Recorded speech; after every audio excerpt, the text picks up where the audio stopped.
Hindi po solusyon yun. Kasi alam naman natin, kapag unprogrammed, ala-chamba yan. Hindi naman sigurado na may savings.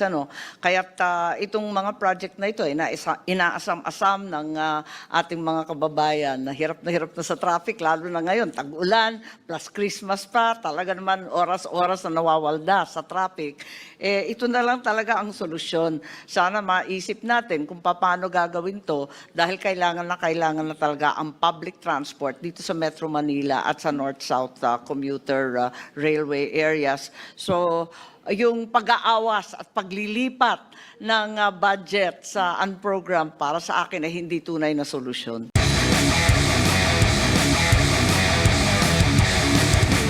I think this has to do with railways as well. I noticed two FAPs that have been reduced quite severely. Both the Metro Manila Subway project at 45 billion under the NEP has been reduced under the Senate for 25 billion. In the same manner, the North-South Commuter Railway at 76 billion in the NEP has been reduced to 37. My question is, are the amounts indicated in the NEP the minimum payments for our counterpart? Yes, Senator Amy. In fact, we received a letter dated December 1, 2025. Let me just read it. Considering the remaining unobligated funds under the current FAPs and in line with our urgent priorities of the national government to further boost economic growth and social equity, we would like to respectfully inform the Senate of the possibility of reclassifying 34 billion out of the total loan proceeds allocation in our fiscal year 2026 proposed budget to the unprogrammed appropriations to support various priorities of national government. This adjustment will ensure more efficient use of available resources and present a timely opportunity to put existing resources to work where they are needed most. And we were also looking at the utilization rate of these two projects.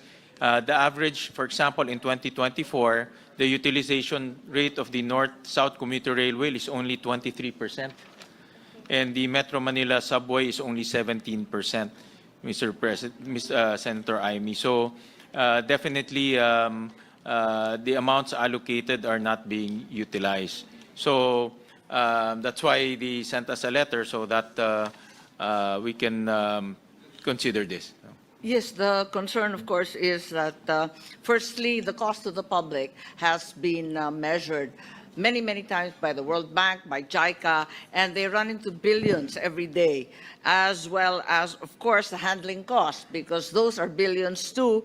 And finally, the reputational damage to the Philippines, because we don't pay our debts. So my problem is shunting the loan counterparts for foreign assisted projects towards the unprogrammed really is not the solution.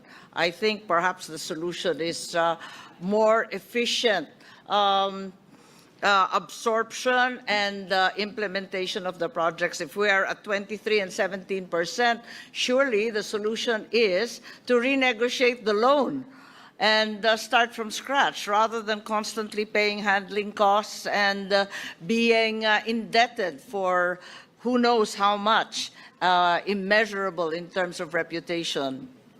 Actually, in the past 5 years, the North-South Commuter Railway, the average utilization is only 33%, and the Metro Manila Subway is only 36%.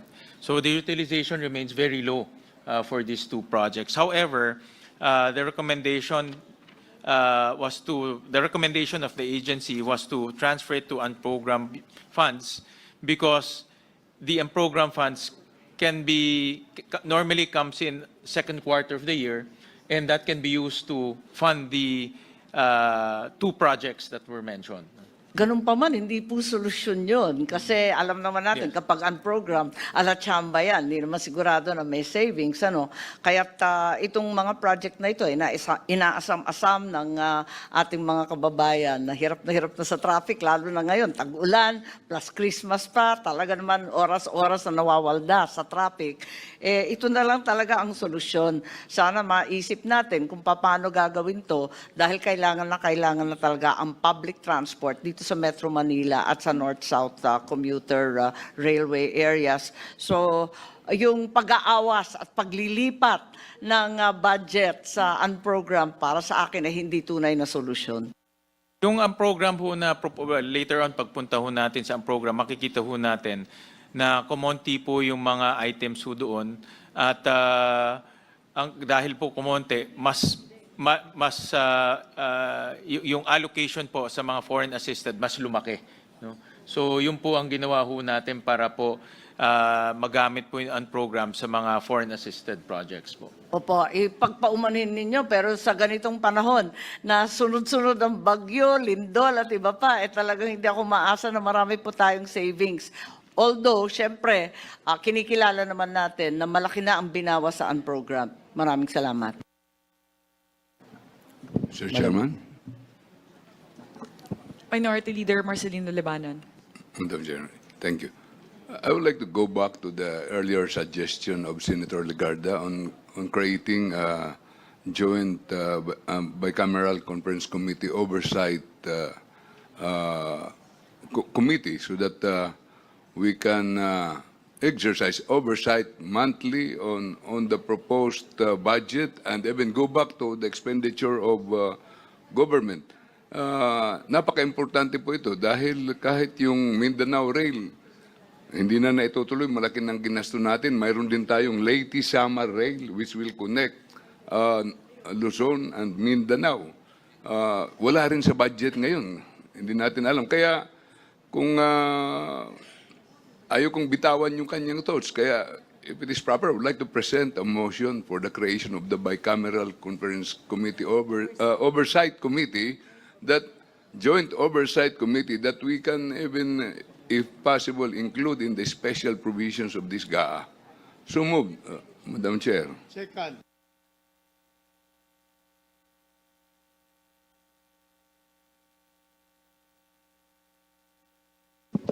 Senmin, if I may respond, perhaps this is I would have to check if this is the proper forum for us to act on that motion.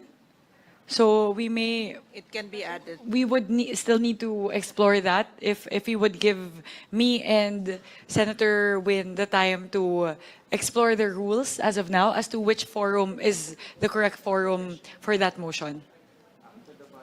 In fact, I would suggest to Chair Mika to immediately create the Joint Congressional Oversight Committee on Public Expenditures.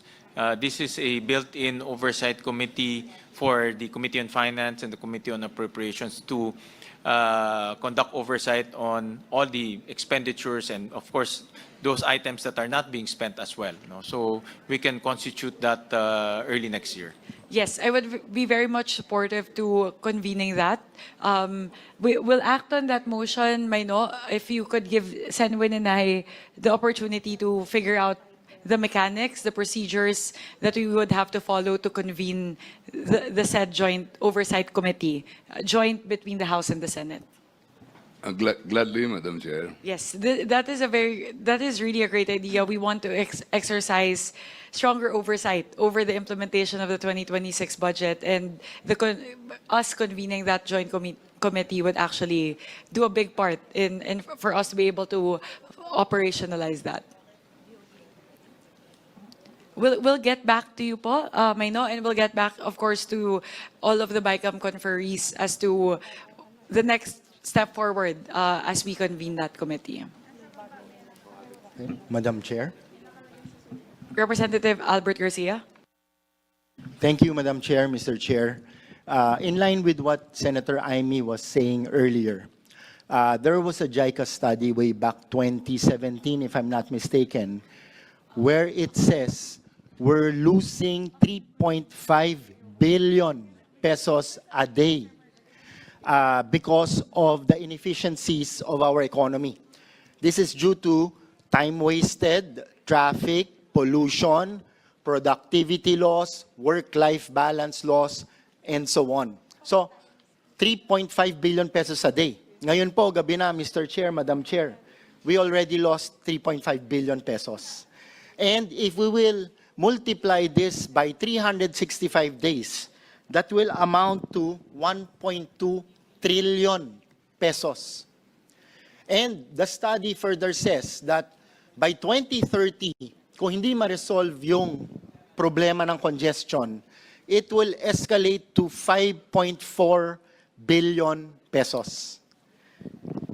Times 365 days, that is 1.9 trillion pesos. Madam Chair, Mr. Chair, my dear colleagues, that will totally negate everything that we are discussing here, easily. So, mas grabe pa to sa kahit anong delubyo na dumarating sa ating bansa, mas grabe pa to sa kahit anong korupsyon na pinag-uusapan natin. This is times 100, times 1,000. And it seems like hindi po natin nasusolusyonan. So, habang iniintay po natin yung mga flagship projects ng rail, ng subway, ng mga tulay that will give efficiency to this congestion, may item po tayo dito pagdating sa modernization ng ating public utility at yung service contracting or libreng sakay.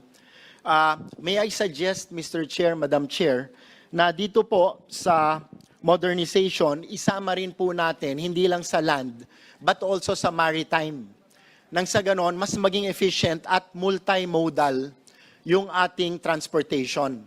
While waiting for the flagship projects, let's not forget, and Senator Loren is an expert on this, na we have natural infrastructure readily available for utilization. For example, the Pasig River, na nandyan na, kailangan lang natin i-utilize. Manila Bay, nandyan na, kailangan lang natin i-utilize. These are the less beaten path as opposed to the overly beaten path where we do our skyway, railway, subway. We build on top of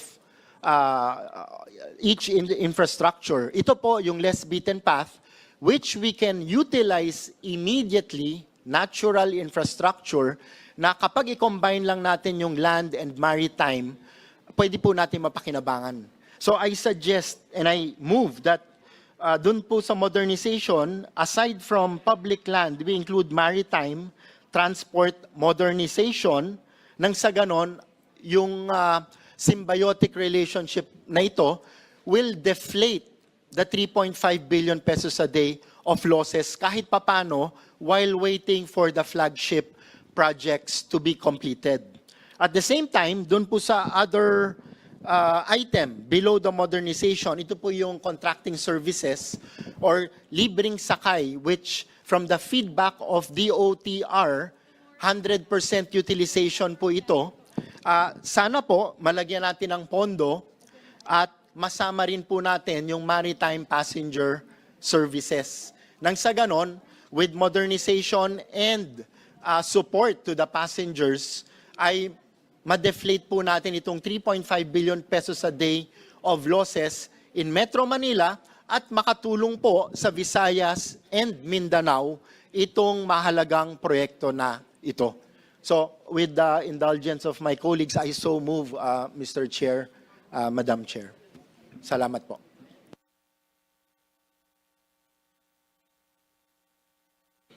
Mr. Chair, may I? Napakaganda ng sinabi ni Congressman Abet Garcia, hindi lang yung sa land, kundi ginagamit yung mga natural thoroughfares like lakes and rivers which are traversing the metropolis, really. But what is your motion? To approve? Is it a motion to convene the oversight or is it monetary? Is it an amendment to a monetary provision? Both, Madam Chair, kasi yung modernization only includes land. So I move that we include maritime for the modernization, and for the servicing contract or yung libreng sakay, it only includes land.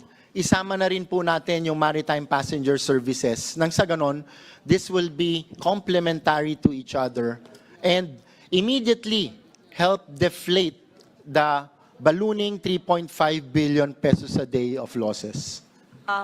Wala tayong dagdag na amount kasi wala tayong pagkukunan.